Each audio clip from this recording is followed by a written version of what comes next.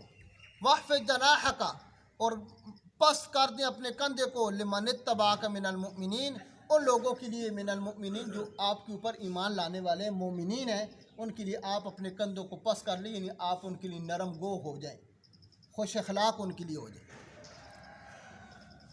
یہ آیت کریمہ نبوت کے 5ویں سال اتری ہے. اس آیت کے نازل ہونے کے بعد آپ صلی اللہ علیہ وسلم صفا کی پہاڑی پہ چڑھے، کپڑا لہرایا. اور اس زمانے میں صفا کی پہاڑی پہ جب کپڑا لہرایا جاتا تو پتہ چلتا تھا کہ کوئی عام بات اور خاص بات پیش آئی. اس وقت سراقہ بن مالک بنو کنانہ کا سردار تھا اور مکی لوگوں کے ساتھ سخت اس کو نفرت و دشمنی تھی، اور وہ ہر وقت دھمکیاں دیتا رہتا تھا کہ میں تمہارے اوپر کسی وقت حملہ کر سکتا ہوں. تو مشرکین سمجھے کہ شاید کوئی حملے کا پیغام ہے. محمد نے کپڑا لہرایا تو سب بچے عورتیں مرد جتنے بھی تھے ادھر اکٹھے ہو گئے. آپ صلی اللہ علیہ وسلم نے ان کو کہا کہ لقد لبثت فیکم عمرا من قبلی، ایک زمانہ تمہارے اندر گزارا ہے. 40 سال پہ تو نبوت ملی اور 5 سال اوپر بھی گزر گئے. بتاؤ حل وجدتمونی صادقا او کاذبا، اتنے عرصے میں تم نے مجھے کیسے پایا، صادق پایا یا جھوٹا پایا؟ تو سب نے کہا ما جربنا علیکا کذبا، ہم نے آپ کو کبھی جھوٹ بولتے ہوئے نہیں دیکھا. اور دوسری روایت کے اندر آتا ہے ما جربنا علیکا الا صادقا، ہم نے آپ کی زبان سے سچ کے علاوہ کبھی نہیں سنا. سبحان اللہ. آپ صلی اللہ علیہ وسلم، یہ سامنے جبل کبیس ہے، اگر میں کہوں کہ اسی کے پیچھے سے دشمن حملہ کر رہا ہے، گو وہ سراقہ بن مالک ہی کیوں نہ ہو، تو مان لو گے؟ تو سب نے کہا جی ہم مانیں گے، کیونکہ آپ کی زبان سے کبھی جھوٹ ہی نہیں سنا تھا، اس لیے ہم آپ کی بات ماننے کے لیے تیار ہیں. تو اللہ کے محبوب صلی اللہ علیہ وسلم کو کہا اگر میری یہ بات ماننے کے لیے تیار ہو، میرے انداز پہ، میرے کردار پہ، 45 سال کی عمر پہ اگر آپ نے میرے اوپر کسی قسم کا کوئی داغ دبا نہیں دیکھا، میری زبان سے جھوٹ نہیں چھوڑا، میری کو بددیانتی نہیں دیکھی، بدخیانتی نہیں دیکھی، تو پھر سن لو قولوا لا الہ الا اللہ تفلحوا، کہ لا الہ الا اللہ پڑھ لو کامیاب ہو جاؤ. اس وقت آپ صلی اللہ علیہ وسلم کا قریبی رشتہ دار چچا ابو لہب کھڑا ہوا. اس نے کہا تبا لک یا محمد الہذا جماعتنا نعوذ باللہ من ذلک، کہنے لگا وہ محمد تو نے ہمیں اس لیے جمع کیا، یہ پیغام دینے کے لیے جمع کیا ہے، اس کام کے لیے تو نے ہمارا وقت ضائع کیا ہے، تیرے ہاتھ ٹوٹ جائیں. اللہ جل جلالہ کی ذات نے نبی پاک صلی اللہ علیہ وسلم کی طرف سے جواب دیا تبت یدا ابی لہب و تب، ابو لہب ہاتھ تیرے ٹوٹیں، الاک تباہ و برباد تو ہو. محمد صلی اللہ علیہ وسلم کے ہاتھ سلامت ہیں اور سلامت رہیں گے، اللہ تجھے تباہ کرے گا، تجھے برباد کرے گا. تو اللہ کے محبوب صلی اللہ علیہ وسلم نے اس آیت کے نازل ہونے کے بعد پھر سب سے پہلے سب اپنے کنبے قبیلے والوں کو اکٹھا کر کے اللہ جل جلالہ کی ذاتوں کے سامنے توحید کو عام کیا، اور ساتھ ہی فرمایا وَاخْفِضْ جَنَاحَكَ لِمَنِ اتَّبَعَكَ مِنَ الْمُؤْمِنِينَ، اے میرے محبوب صلی اللہ علیہ وسلم اپنے کندھوں کو پست رکھو ان لوگوں کے لیے جو آپ کے اوپر ایمان لانے والے ہیں. اس آیت میں بھی تفسیر ہے، وقت لگ جائے گا، بچوں نے سکول جانا ہے، اللہ نے توفیق دی تو اگلے درس میں بیان کریں. لا الہ الا اللہ الحلیم الکریم، سبحان اللہ رب العرش العظیم، الحمد للہ رب العالمین، اسألک موجبات رحمتک وعزائم مغفرتک والغنیمت من کل بر والسلامت من کل اسم، لا تدع لنا ذنبا الا غفرتا ولا ہما الا فرجتا ولا حاجتا ہی لک رضا الا قضیتها یا ارحم الراحمین. یا اللہ 19ویں پارے کی، یا اللہ سورہ شعراء کے آخری رکوع کی، یا اللہ آیات کریمہ تلاوت کیے، پڑھی سنی ہے. یا اللہ اس سورت سمیت جتنے بھی قرآن پڑھ چکے ہیں، سن چکے ہیں، یا اللہ جو اللہ عمل کرنے والی بات ہے ہم سب کو عمل کرنے کی توفیق نصیب. جن نوائی سے یا اللہ آپ نے بچنے کا حکم دیا، اللہ بچنے کی توفیق نصیب. یا اللہ قرآن سے ہمارے سینوں کو منور فرما، آمین۔ ہماری غمیوں اور خوشیوں کا زیور بنا، 24 گھنٹے کی زندگی کے اندر اپنے احکامات محمد الرسول اللہ صلی اللہ علیہ وسلم کے نورانی طریقے یا اللہ ہماری زندگیوں میں یا اللہ نافذ فرما۔ آمین۔ جس مقصد کے لیے جس کام کے لیے آپ نے دنیا میں بھیجا ہے اس کام کو سامنے رکھ کے زندگی گزارنے کی توفیق نصیب فرما۔ آمین۔ موت، قبر، حشر، پل صراط، محشر کے میدان یا اللہ اپنے سامنے کھڑے ہونے سے پہلے یا اللہ یہ تیاری نصیب فرما۔ آمین۔ جتنی غلطیاں، کمیاں، کوتاہیاں قولاً فعلاً عقلاً نقلاً کی ہیں یا اللہ اپنی کلام کے صدقے ہم سب کی بخشش فرما۔ یا اللہ ہمارے درجات کو بلند فرما، ہمارے فوت شدہ حضرات کی بخشش فرما، زندوں کی بخشش فرما، مردوں کی بخشش فرما، چھوٹوں کی بخشش فرما، آمین۔ بڑوں کی بخشش فرما، آمین۔ مردوں کی بخشش فرما یا اللہ عورتوں کی بخشش فرما، حاضرین کی بخشش فرما، آمین۔ غائبین کی یا اللہ بخشش فرما۔ زندگی دے تو یا اللہ ایمان والی، موت دے تو خاتمہ بھی ایمان والی۔ آمین۔ اللہم اجعل آخر کلامنا لا الہ الا اللہ۔